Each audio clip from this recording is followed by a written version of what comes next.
rounds, when he is winning them, by dropping in that straight right hand. Oh, and by the way, the right hand will target the cut. Good left hand in the body by Diaz. Malignaggi in fights tracked by CompuBox threw a career-high 84 jabs in round number 1. He's thrown 402 so far in the fight. Landed at 16%.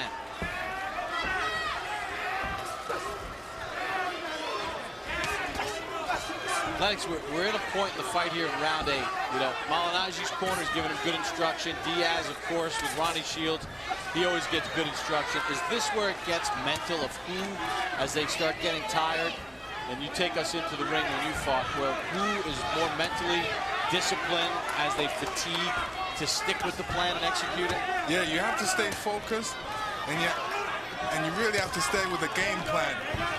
Once you deter from that, such as getting tired or do something silly like put down your hands or lay up against the ropes,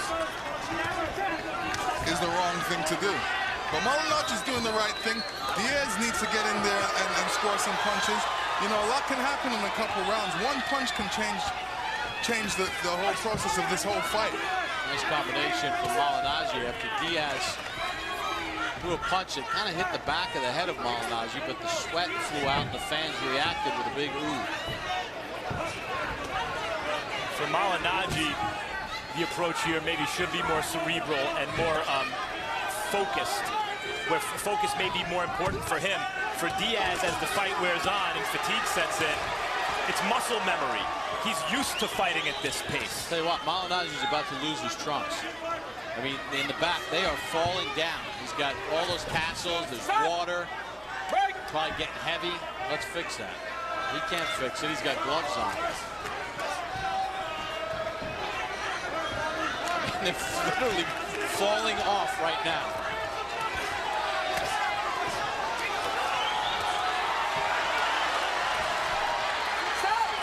Stop! Watch your head. I mean, it's boxing after dark. Well, the moon's coming out.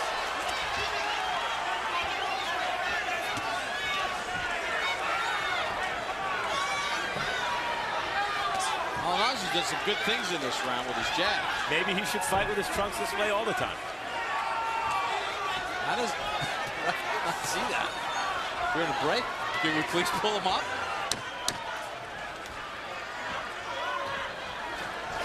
Talk about a guy bearing your soul in the ring.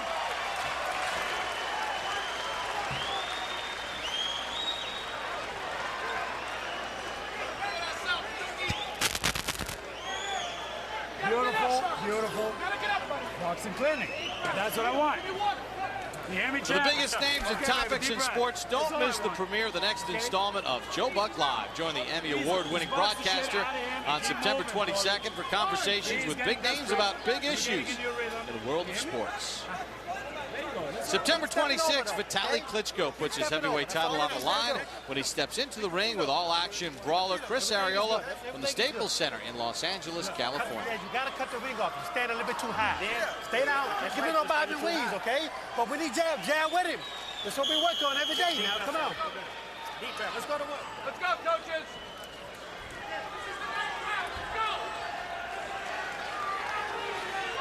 Juan Diaz, Paulie Malignaggi. It's been a good one as we begin round number 9. Box.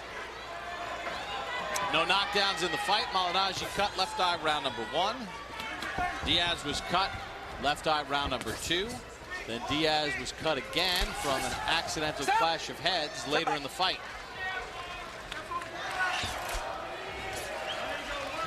That last round was an interesting round as far as how you wanted to score it. Pretty close round.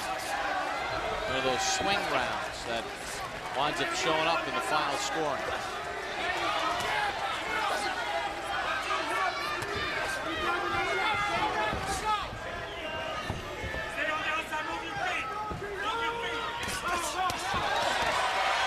Counter right hand by Diaz.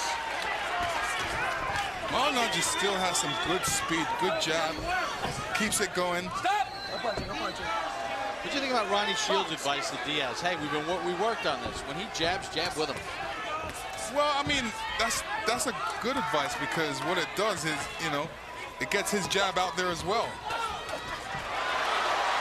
Left and right by Diaz. The old adage in boxing is you don't want to hook with a hooker, because if the guy has a good left hook and you hook with him and his gets there first, it can end the fight. But you do want to jab with a jabber.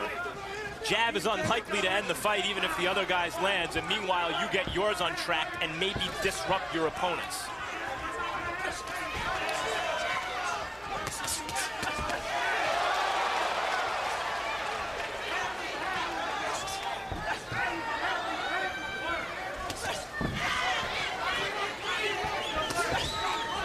See, knowing that Malignaggi moves to his left all the time, Diaz needs to step over to his right and throw that right hand, just like he did.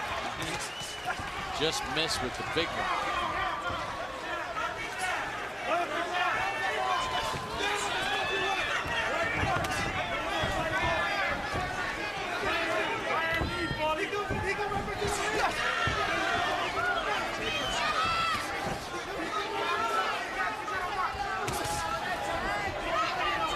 Tries to step in with a combination. Diaz blocked most of it.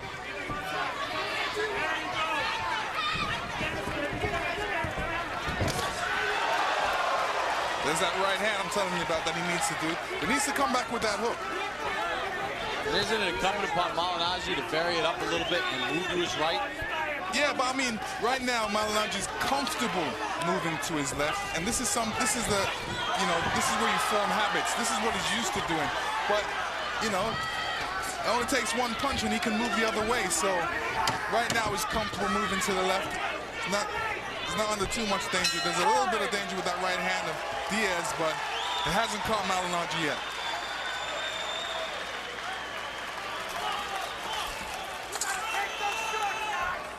Let's go, baby. Let's go. Come on.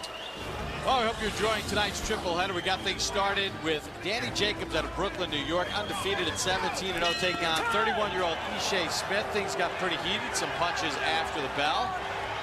Smith kept the pressure on. Jacobs, a talented 22-year-old, hung in there in the toughest test of his career, and he was a winner by unanimous decision.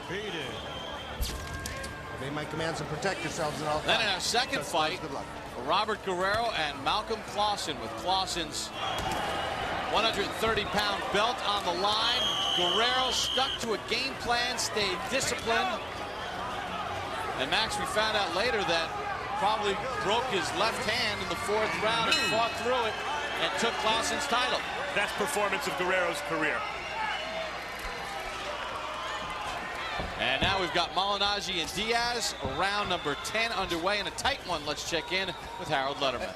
Okay, Bob, 86, 85, 5 rounds to 4, Paulie Malignaggi. I tell you, Bob, he boxed nicely in the last 2 rounds. I thought he just grabbed the lead.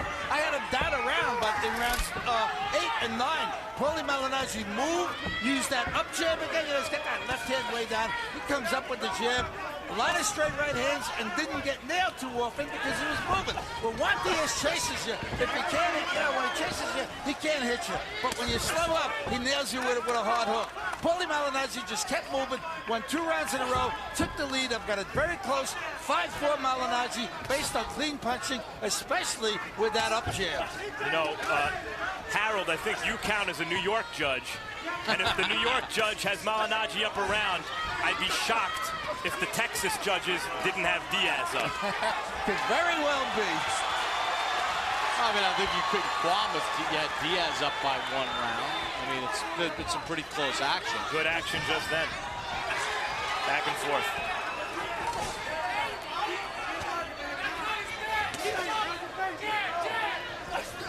The hope is the scores reflect the competitive, tight, interesting, spirited fight that we've seen through 9.5 rounds. It's a classic pure boxer versus the pure pressure fighter.